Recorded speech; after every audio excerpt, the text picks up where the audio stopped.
This is Bill Ryan from Project Avalon, and it's the date. I said it again. Let me start one more time. I'll tell you what you could do, actually. Could you do one of these hand clap things? Yeah, sure.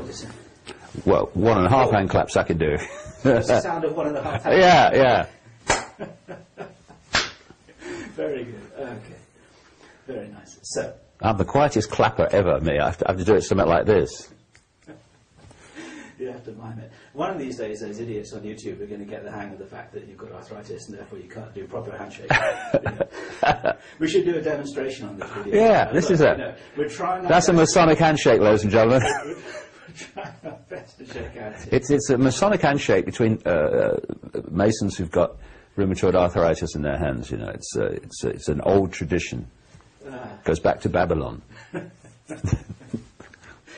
So, this is Bill Ryan from Project Avalon. The date is the 19th of May, 2010. And even now, I can't quite believe it's 2010. You know, David, sometimes you must look back and you think, my God, it was in the early 1990s last time I looked. Time is accelerating. Do you find that sometimes? I find it all the time, Bill. When I first had my conscious awakening in 1990, and I started meeting psychic after psychic who were just giving me the same basic confirming, repeating information. One of the earliest things that I came across was something that I called the truth vibrations. In fact, the first book I ever wrote on these subjects was called Truth Vibrations because of this. And it was, and my goodness me, there was no sign of it at the time, to say the least, that there was a vibrational change in the process of it manifesting. And this was going to, A, break up the density that was holding people in servitude, in the collective coma, if you like.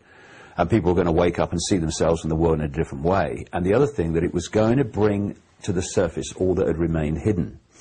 And again, you know, as we know, 1990, are you kidding? No sign of it. But look at it now. It's unbelievable, the number of people who are waking up all over the world to a new version of self in the world. And my goodness, how much information has hit the surface that wasn't there 20 years ago? How many, not 10 years ago, 5 years ago? It's an exponential curve. And one of the interesting aspects of this, which I, again, picked up in those early days, was one line through a psychic to me was, eventually time is going to pass so fast, it's going to be frightening. Because time and space, for me anyway, are not real. Well, we know that. They are a construct. If you take a computer disk and it's got information on it, and it's programmed with certain data, and you put it in the computer, that computer will read that data, and it will take that, if you like, digital level, information level, and it will put it on the screen as apparently time and space. And we're doing that. And the left brain is taking information and it's sequencing it. And the more quickly it makes that sequence happen, the more time seems to be passing quicker, and the reverse in the other way. And so, as people like Einstein said, if you sit in a dentist waiting room, then that sequence is not very fast. Oh my goodness me. And then you've got, I think it's in his analogy, you're in the company of a beautiful woman, and the sequence is real quick. What seems to be the situation is that this energetic change, as we change from an epoch of suppression to an epoch of expansion and enlightenment and awareness, is that it's having the effect of the way we decode reality, the way we decode sequence, appears to be being fundamentally affected. And I said in an article the other day, did April happen? Did we have March? If so, why did I miss it? Because that's what it seems to me. It's just extraordinary, the way Christmas... when was Christmas? I mean, 2 years ago? I mean, it's just amazing what's happening. This awakening that you referred to, you saw that in front of your eyes at the Brixton Academy just a few days ago when you did your major new rollout presentation after the publication of your new book. And, of course, this is why this interview is timed the way that it is, because... Let me talk to the the audience here, David's got a substantial amount of important new information, and in Brixton, that was the first time that you did your 8 or was it 9 hours? Talking about 8 hours actual talking, yeah. That was a pretty big rollout, and you told me the other day that you were blown away by the response that you got from those people, whereas 15 years ago you were playing to empty chairs. Things have changed, haven't they? Oh, it's extraordinary. You know, when I started out 20 years ago, despite, you know, not just the ridicule, the mass ridicule, but when I started to go around talking about stuff, of course I knew a lot less then now, as we all did, but it was like banging your head against a wall. You know, I would put the chairs out, no one would come basically, and then I'd talk to empty chairs and a few people, and I'd put the chairs back and go home, and that was a night. And you thought, no chance, this is going nowhere. But you know, as we all know, something drives you on. Something deep drives you on. Keep going, keep going. You think, oh, what's the point? Keep going. And over the last, particularly 10 years, I mean, maybe I started picking up really about 15, but then 10 and then 5, because the curve's going like that.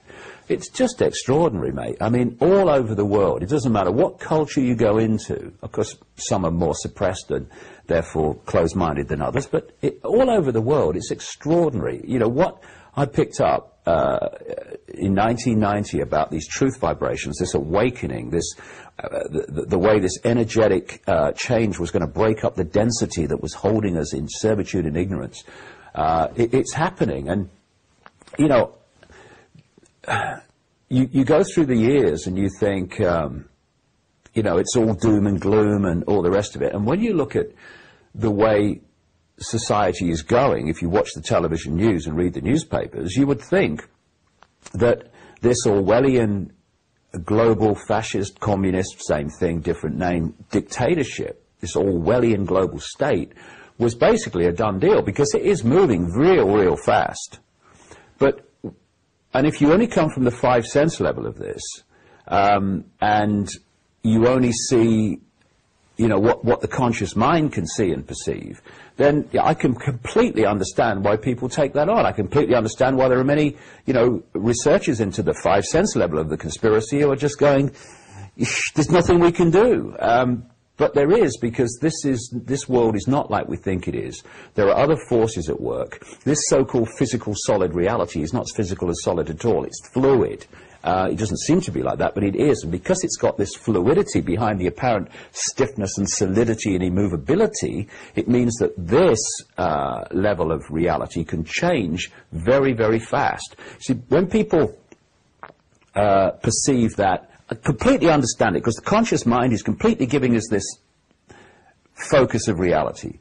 When we think that the physical world has to change by changing physical things, then you're looking at timescales of change that are just enormous as we perceive time anyway, because that's how it is in the so-called solid world.